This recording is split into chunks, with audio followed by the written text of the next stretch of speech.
Akizungumza kwa niaba ya mkuu wa mkoa wa Dodoma wakati wa maadhimisho hayo, katibu tawala wa mkoa wa Dodoma Sakina Mbungi amesema mapambano dhidi ya dawa za kulevya yanahitaji ushirikiano wa serikali, wazazi, viongozi wa dini, taasisi za elimu pamoja na wananchi ili kuwalinda hasa vijana ambao ndio nguvu kazi ya taifa.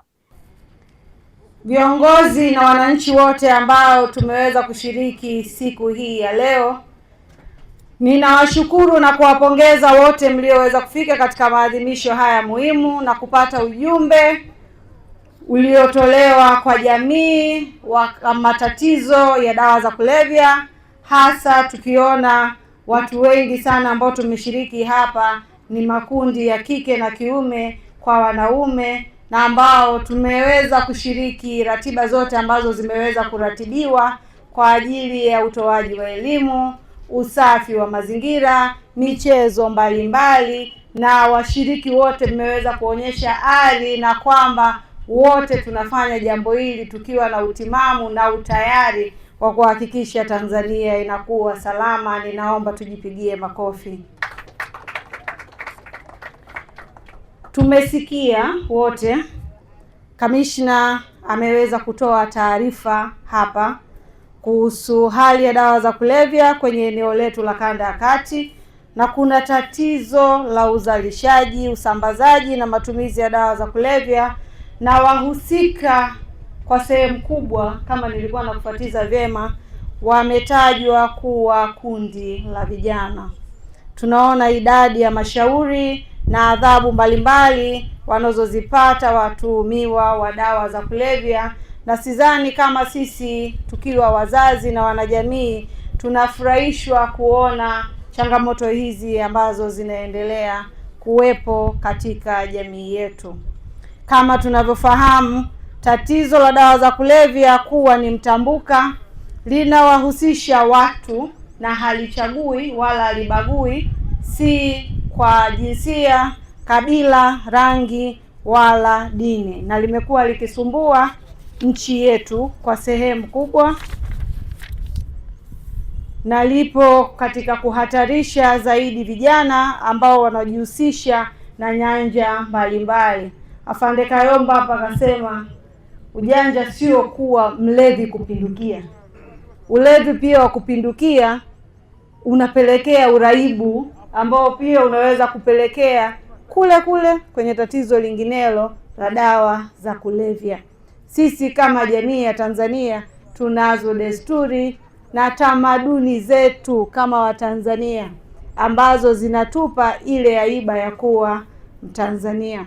Katika kupiga vita dawa za kulevya, serikali imekuwa ikichukua hatua mbalimbali zinazojumuisha operation, uelimishaji, huduma za matibabu kwa waraibu wa dawa za kulevya, pamoja na huduma za utengamavu zinazotolewa na vituo vya serikali pamoja na asasi zisizo za serikali.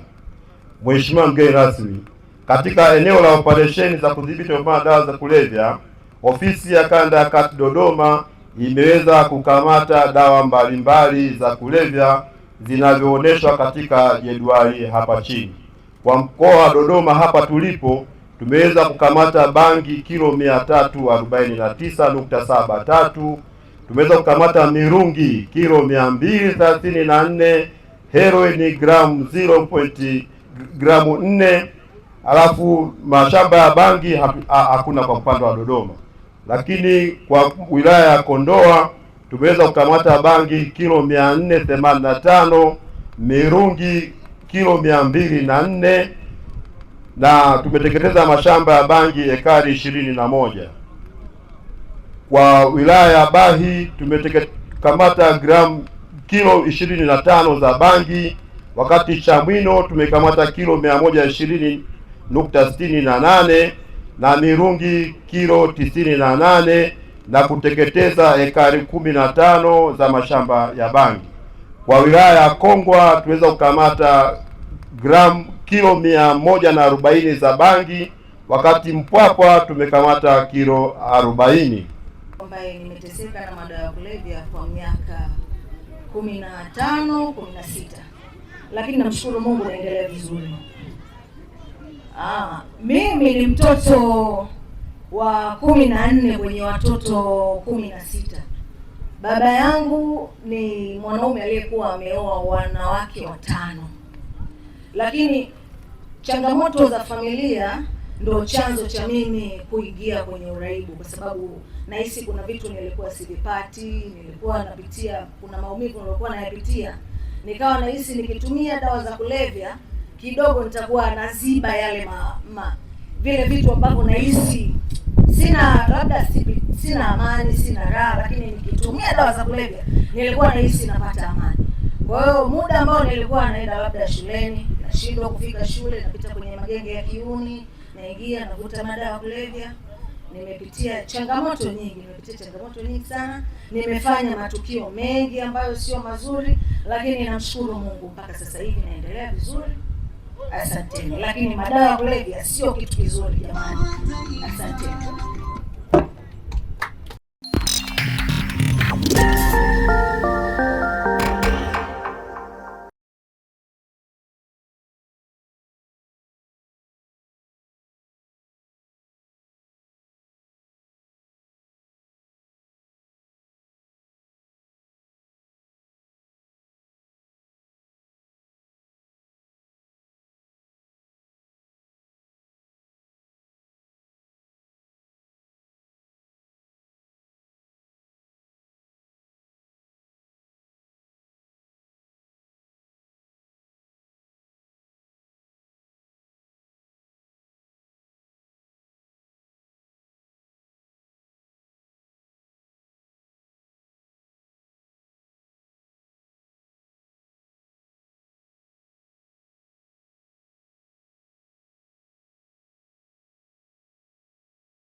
Tutaweza kuona hapo kwamba kwa mujibu wa sensa ya watu na makazi ya mwaka 2022 imewekwa bayana kwamba sehemu kubwa ya takwimu la taifa letu linahusisha kundi la vijana, na sisi kama Watanzania tumetoka kushuhudia uwasilishwaji wa bajeti kuu ya serikali ya mwaka wa fedha 26-27 ambapo ndiyo bajeti ya kwanza itakayoenda kuweka utekelezaji wa dira ya taifa ya maendeleo ya mwaka 2050. Sasa sisi kama vijana tuna sehemu kubwa ya kuhakikisha tunasogeza na kukimbiza gurudumu hili la kuweza kuifikisha mama Tanzania katika kufikia uchumi wa kati na kuweza kuhakikisha Tanzania inakuwa na ustawi uliokuwa na mizani kwa watu wote. Vijana tunaposema kwa sehemu ajira zinakosekana, tutakapokuwa na huu uraibu, hata hizo ajira zikipatikana hazitawezekana. Zinahitaji mtu mwenye utimamu wa akili, mwili na akili kuweza kuzifanya, ili tuweze kuhakikisha unajikwamua wewe mwenyewe kiuchumi, kijamii na kwa taifa lako kwa ujumla.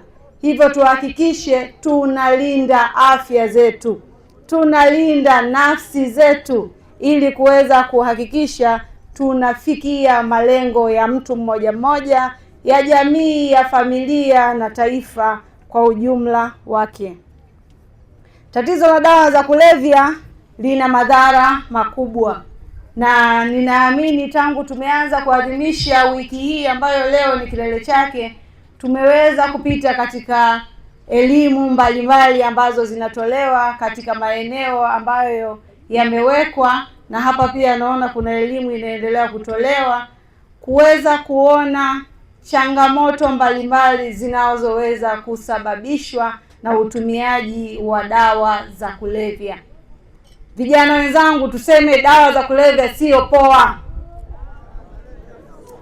Dawa za kulevya sio poa.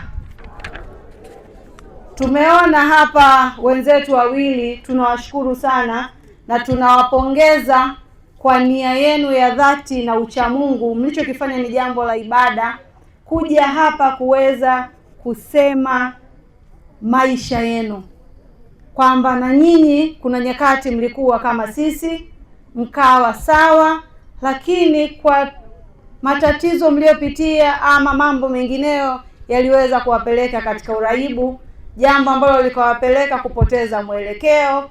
Kuna walioweza kusema wamekuwa katika changamoto hiyo zaidi ya miaka 10, lakini tunashukuru taasisi zilizopo za serikali na sekta binafsi ambazo kwa pamoja zinaendelea kuwa vituo vya kuweza kulea na kubadili na kuwapa mtengamao vijana na watu wengineo ambao wameingia